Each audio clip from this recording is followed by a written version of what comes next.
It's Rusty Diamond, motherfucker.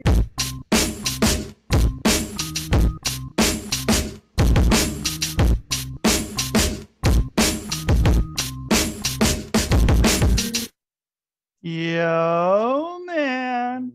Boom, Miss Rusty. What's up, everybody? Welcome to the Public Access Podcast, the podcast here on the Quantum Global Broadcasting Network. I am your host, Rusty Diamond, and you can check out other great shows on the network, such as When the Gloves Come Off, the Thinking Man's Pro Wrestling Podcast. This is It with Lizzie and Saved by the Bend, and I Need to Breathe. And the show is brought to you by Fred Ben Savage as Fuck, Stoner Eats Productions, Hypnosis is Great, Hardcore and Entertainment, Sock'emUp.org. Thank everybody for being here. It's going to be just one thing day, just one show. I'm going to go taking the rest of the day off. Going to go to the water park. See some pee-pee in the pool.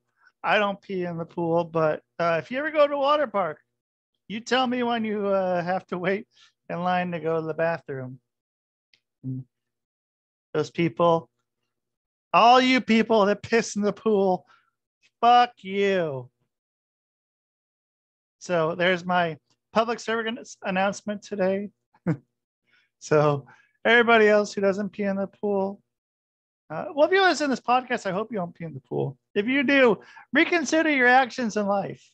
That's the first thing you need to change in your life. You need to stop pissing in the pool, God damn it. So on that note, we're going to switch around. You guys want to call in? You want to bitch about something? You want to say something? You want to comment something? You can leave a message. Or if you don't want to leave a message, Messages?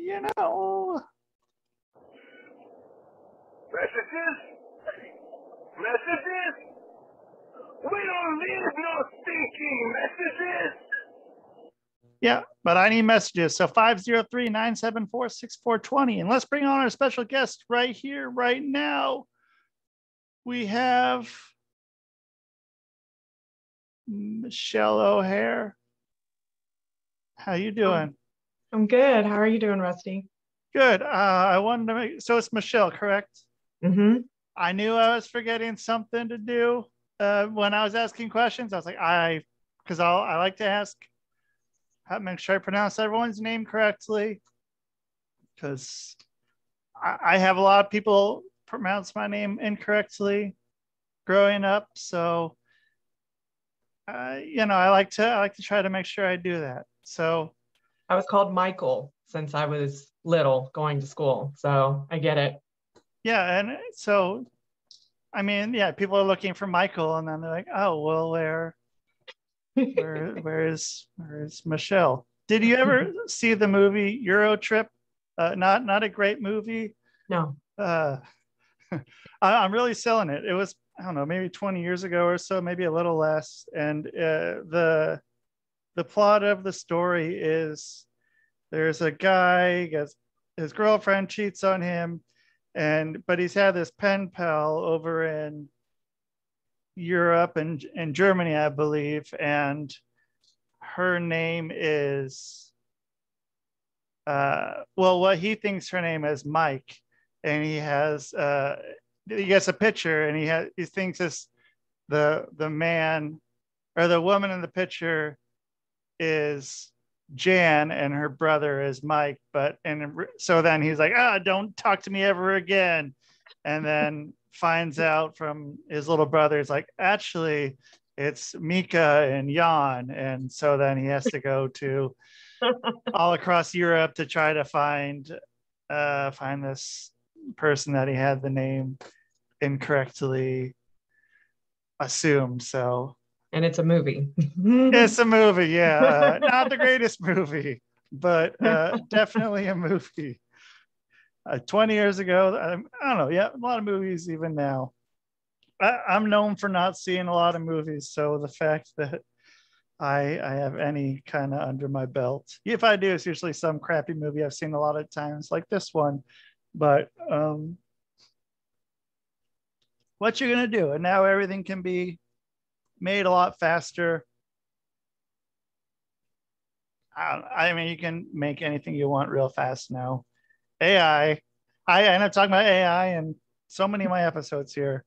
It's just, but then here I am telling you beforehand, hey, if you want to go clip out your videos, go to this. That's one thing I have no problem giving that one off. I've asked people, because I've been asked to clip out my show. Like, this is how you're going to grow your audience. I'm like, I do not want to try to figure out what's something that's important from this episode, or what's something that's, controversial or entertaining or whatever. Going through my episodes and then trying to find them, cut them out, give them a description and all that. And I yeah.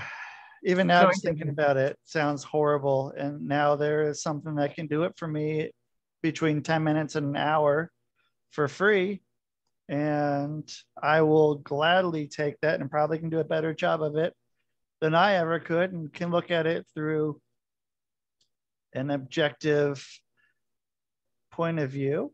And why not? Why not have that be an option? And then, I mean, there's a lot of stuff that, yeah, I can automate this way. But yeah, that's another thing that, like, what's going to get taken out first, and which industry. And we all thought it was going to be truckers and car driving, and then it ended up being everything that I do. Everything I do gets outsourced to AI really quick.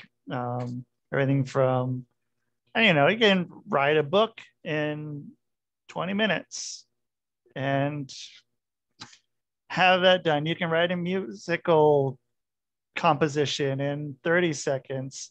You can write out I can write out hypnosis scripts in, a minute. I can just, I can edit video. That's something that would take me hours, maybe days, and have it done here real fast. I get the video editing, but like writing like a composition or a book, how authentic would that actually be? Well, because it is, yes, grabbing from somewhere and stealing from somebody. And I don't know, I'm at an age where I'm on the cusp of quote unquote Generation X and quote unquote millennial. So I see both. And like, there's the one side of me is like, this is nothing you want to be around. But then part of me is like, well, what can it do? How can it do this? But then, like being able to take, give it my writing samples and have it write in my style with my own grammatical ways of writing and punctuation and all that stuff. How quickly it can learn that, and just and then it can do it for speech too. My podcast, there's no reason why I should be doing a podcast even. I can go and just let AI do that, no problem. I can go to the water park and I'll talk to you, right? Right, yeah, right, yeah. I'd be all right with half of that. But yeah, if I could talk to you while I was, maybe I'll do my next podcast live from the water park. That'll be the new podcast. Just I'll be the guy. Well, I probably wouldn't be the only person there at a water park with the phone doing some sort of, all right, well, hey, I'm here at the water park, and doing some sort of whatever the influencers do now. I don't know. I find those ones interesting too. Like, I'm not a picture guy. I'm not much of a taking pictures and video. And like, that's another thing that comes a lot with this type of business, is all the going out and social media. And I don't know. I don't want to be out there. I don't want to be out taking pictures at places I'm at and, posting it, or, be on some faraway land and posting about it, when what in reality that means is it's real easy to find out where you live, and I'm not home, come rob me. I so yeah, if I ever post any pictures of some faraway land, I'm always waiting until I get home. But I don't even like doing that. I don't know, there's so many places where I can Photoshop myself into something, and 500,000 people have already taken the exact same picture I would be taking there. And feel like I'm not in that space. I'm not really in it if I'm, putting the selfie, taking it in front of the thing, or, the person in front of the Eiffel Tower, they can look like they're pushing it up or whatever it may be, or I don't know. Yeah, it's too much sometimes, and it's not, you just lose so much of what else is happening. When I went to Paisley Park, where Prince did all his stuff, all his had a studio, and there's a lot more than just a studio in there. But one of the gimmicks with the place was, when you went in, you had to give up your phone and your camera and everything else, put it in a locked bag, and give it to the people. So I really felt like I was able to experience a lot more of what's going on. And when I went to go look at something, I didn't have someone standing in front of it, oh, this picture doesn't look good, take another picture, that whole thing. And so that's one part of the experience I'm just not into, with doing, being an online personality, I guess is the term. Or it's just, I don't know, half of me just wants to never be on the internet. And I don't know, I don't really follow anyone, or I just there just to post, and then gone. But I don't know. So where are you with all this? I've been yip yapping about me and not liking doing this, but I love podcasting. But so where are you with social media and everything of the sort? No, I think I'm right there with you, because I have sometimes clients that are coaches, and then they'll tell me, like, you got to do this on this platform, and then you got to do it here, and you got to do it there. And I really I would try, and they're like, you have to post at this time of the day, every day, 3 times a day. This is the right times to post it. And I was like, that's so much energy. I have so much other things to do. And, my brother was telling me about this new thing on Twitter, where you can get like a lot of, you have to get like so many followers, and they have to retweet and whatever the heck it is. And I was like, man, sounds like a lot of energy to put into something, Right. For nothing that is real life, for something, for people that are sort of there, but they're not, I don't know, they're not coming up to my house. They're not coming over and saying, hey, Rusty, what's up there? It's just this world of, well, I guess it's kind of real. It's as real as we make it. That's true. And very real to some people. Yes. And I mean, a lot of people that are younger than us or me, like, try to get them on the phone. Good luck with that. Good luck trying to get any of them on to, when you call them up on the phone, to pick up. Or, but they're on their phone. they're on their phone. They'll text message you back right away. But yeah, good luck trying to call them. I mean, it's hard. It's really hard. And like, I mean, that would be the first thing I would do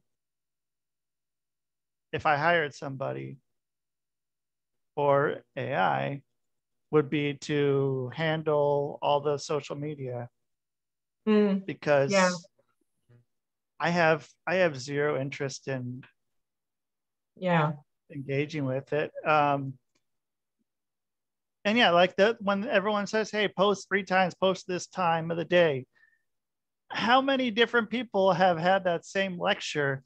And at that point in the day, you're getting 50,000 people all tweeting at the exact same time, trying to sell their program or such. Yeah, I had a guy on a few days ago who was trying to get me to set up this podcast to funnel into a workshop, and then, you know, being on LinkedIn all the time to network with people. And it's just like, I have no desire to do that. And I don't want to be going and trying to sell to people all the time. Like, that sounds miserable. It's probably great for some people, but I don't want to do it. I don't want to get in there and like, there are people who are great at sales. Like, so one of my other shows, him and I co-host it, and that, but we also I don't know, we have a network, a broadcast network, as well as a 501c3. And I don't want to do any of the sales stuff, but he's amazing at sales. Oh, and good. I'll do all the computer stuff, all the, you know, behind the scenes stuff like that, and let him go out and sell. But it's not necessary for both of us to do it. There's people who love selling. I have sales in my blood. I could do it if I wanted to, and I've done it before. I was good at it, but if I have a choice to do it, no, I don't want to spend my time trying to sell something unless it's really myself. Then I'll do it. But even then, I'd rather have somebody else know what to do and sell for me. Right. So yeah,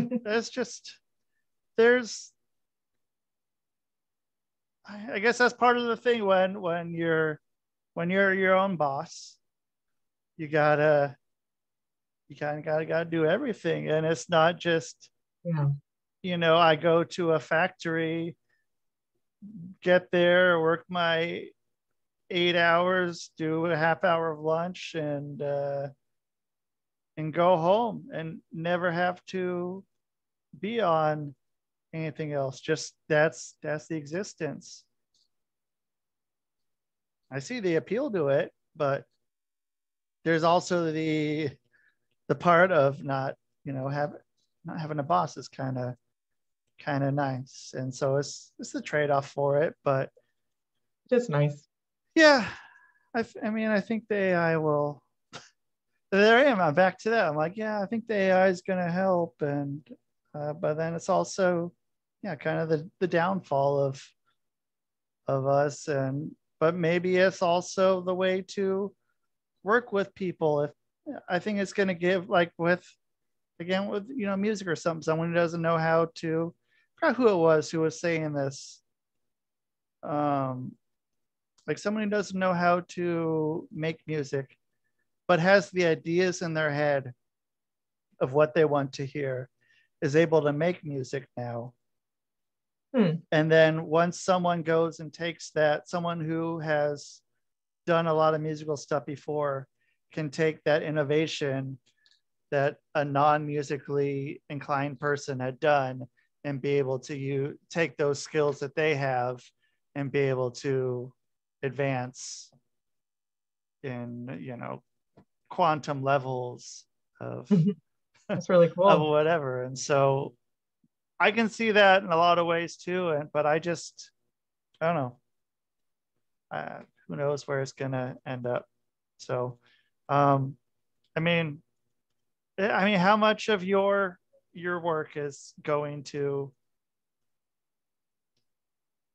I know, in person, or do you have a physical office? Or are you meeting Yeah, with people?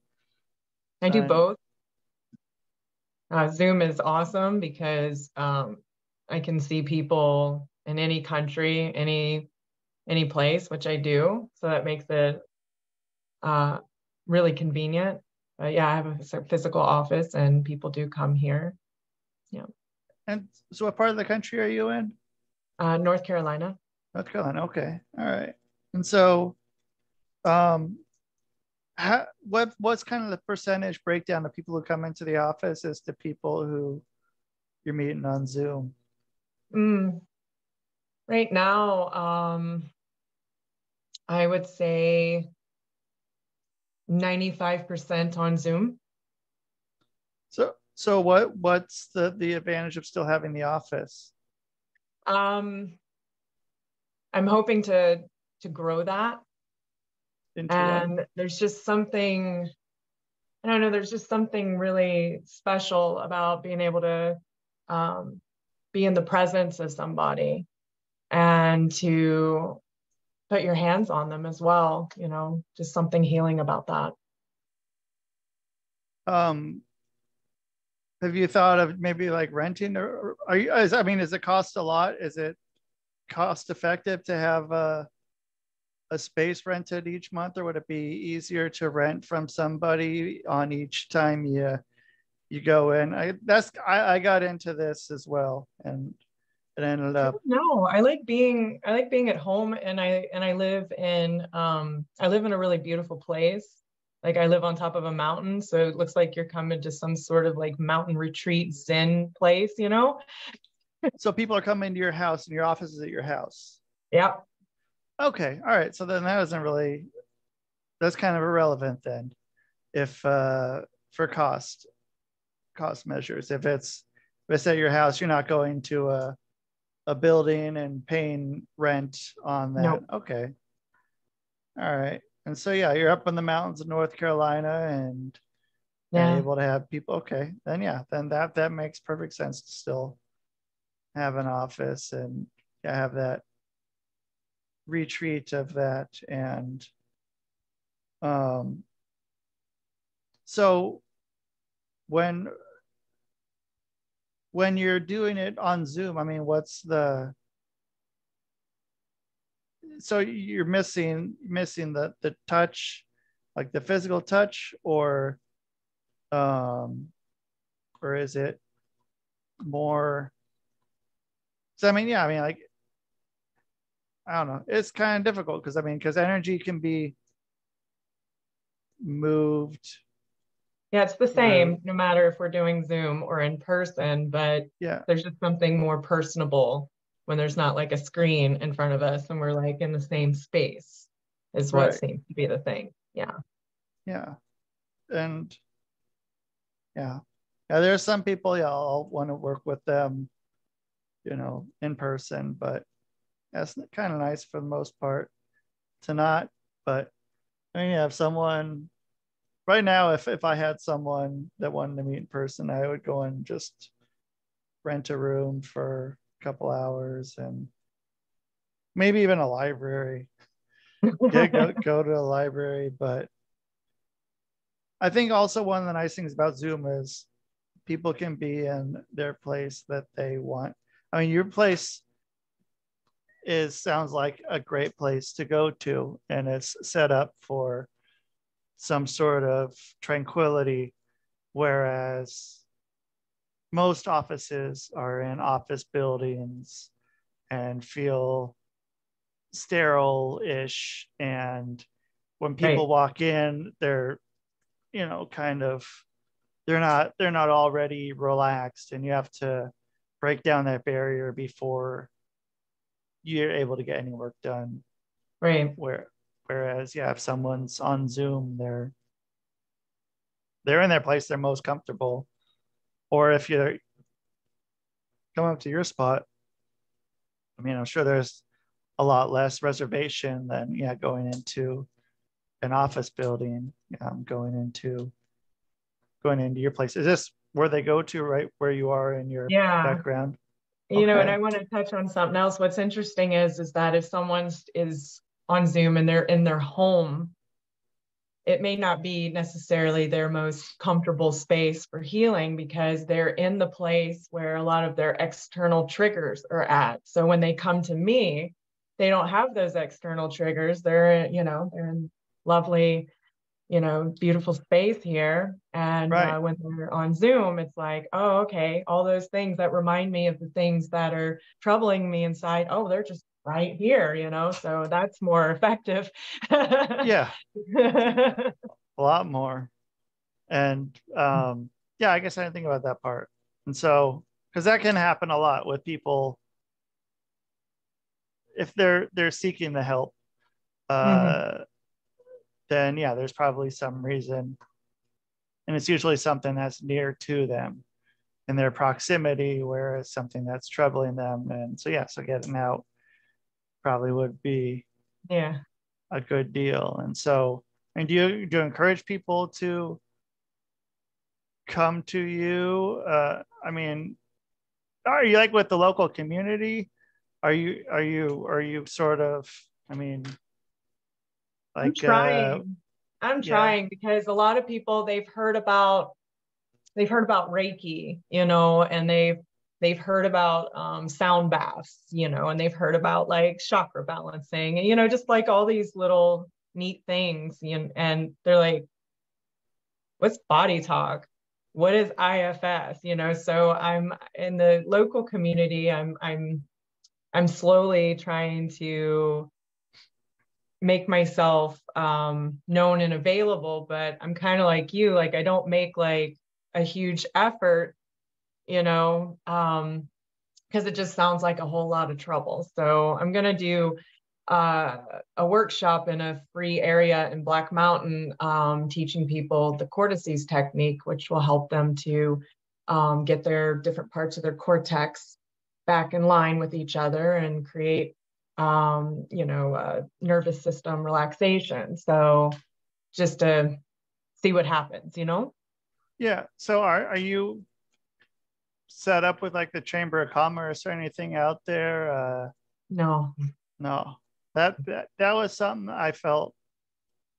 I don't know if that really helped me when I tried that for a bit, and I still get calls from them, and I haven't been there for coming up on 5 years, and it's like, okay, well, but I don't know. I still get my information still says, I don't know. I get a lot of calls. So I used to live in Portland, Oregon, and I had an office in one of the communities around there, and I most of the people that hit me up for hypnosis, not most, but I'd say probably more than anywhere else, are from that area. I'm like, oh, I saw your information here. I'm like, can I come to your office? I'm like, well, no, I don't have an office anymore. I haven't had one, since 2018, maybe 2019. And it's just like, well, let's meet on Zoom. And I mean, 5 years ago, telling people meet on Zoom was, you're crazy. Right. Crazy. It's not going to work. It's not going to work. And I'm happy we had 2 or 3 years where people really got to get on Zoom and understand the benefits of Zoom. And me too. That's how I honestly was able to do my career, because like when you go to, like, before the way it was set up to get the different classes for like body talk and such, you had to go physically there, and I have children and whole deal, and I couldn't do that. So then it was like, oh, I can do it from my bedroom. Holy shit. Right. Yeah, that's the best part. I mean, just being able to be in your bedroom if you want. Doesn't matter. I did so many hypnosis sessions from my bed when I could barely walk. Okay. for a while, and it didn't matter. And I mean, just put on a shirt and Yeah. I'm good. And, you know,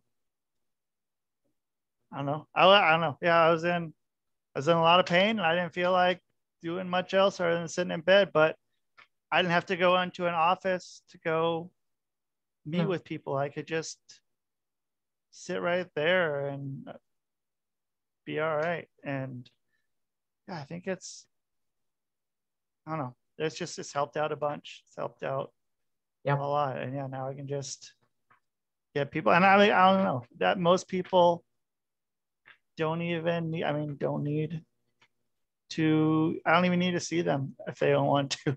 Yeah, I me mean, either. I can just, if they want to call on the phone, I can just do that. I can write Yep. them a letter and they can read it 6 times and get the Yeah, same yeah. effect. And, True. just, yeah, it's people, I think people are getting more comfortable with other forms of bettering themselves. And I think that's important. There's been a lot of hangups with alternate forms of healing. And I think within the last, 5 years, I think it's maybe 10 years, kind of started to become more accepted. Yeah, Still, I mean, the medical field's gonna like to suppress a lot of it because it's taking away their clients, that's but true. and their money. But I don't know, people who experience it understand. And so I think that word of mouth is our biggest friend. That's Yeah. honestly how my business has grown, is just word of mouth and Yeah. referral. Yeah. Like Beautiful. I tell people I don't want to see them more than once. But that word of mouth from those people is keeping me going. And I mean, I'll work with you one, maybe 2 times, maybe more, maybe if you really want to, but I don't know. I'd rather just be like, hey, you're good. Go into the world. You're all right now. Like I don't, you don't need to see me. Just go on. I'm all right with that. And if someone, I don't know, I'd rather have someone be able to feel better, even if it's not with me. If they don't like me, or I don't vibe with them, they don't vibe with me, I'll tell them I know a lot of other people who can do what I do. Yeah, And I'd rather, have them do that than be turned off by the whole situation because they don't like me. that's what I do And too. yeah, Yep. it's all about being able to, I mean, if, and the people hear that, they're gonna go, okay, well, you really do believe in what you do, and that how, if you're saying that, you're not just keeping on trying to sell me on you or me. I mean, that tells you something. That tells you how effective it is and how good it is and how much, like, if you believe in it that much, to be able to say, okay, I don't need you, but you need this. Yeah, That tells you how good and how helpful it can be for anyone. So absolutely. yeah. And so if people are going to find you on the in the world, on the internet, where are they going to do that? They can go to innerhealingclinic.com. They can find it under the same handle on Instagram and on YouTube. Excellent. Yeah, and I'll put that in the description and all that. And Yeah. make sure everyone gets out and gets reaching out to you. And yeah, I'm happy we got to have a conversation, got to talk today, and really enjoyed it. Yeah, me too, And Rusty. yeah, I hope you have a great rest of your day, Michelle. I hope you do too. Have fun in the water. Thank you. Yeah, I'm hoping not a lot, not maybe it's going to be an all adult day, and I can just push my way to the front of the lines. And so yeah, we'll see how it goes. Be like, All look over right. there. Yeah. Oh, how do I get to the front? All right. Well, hey, we'll have a great rest of your day. Thank you. Yep. All right. That's Michel O'Hare. You guys, thank you so much for listening here. I'm going to Six Flags. Gonna go to the park. So if you guys want to come find me there, I'll be up there. Maybe you're listening real fast. You're like, oh, I could drive over there and get to the park. Maybe you can't. But you guys, thanks so much for listening here on the Quantum Global Broadcasting Network, QGBN. And again, check out the other shows on the network. When the Gloves Come Off, Pinky Man's Pro Wrestling Podcast, This Day with Lucy, and Saved by the Ben. And the show is brought to you by Fred Ben Savage's Fox Stone and Reeds Productions, Hardcore Entertainment, Hypnosis is Great, and SockMup.org. And that is the show, man. Boom.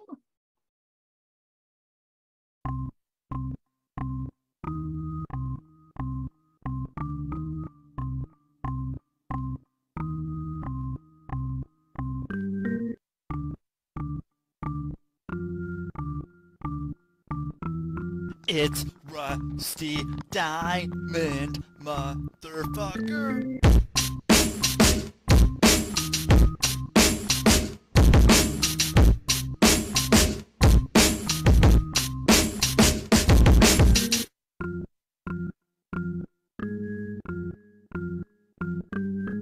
It's Rusty Diamond, motherfucker. Ernest!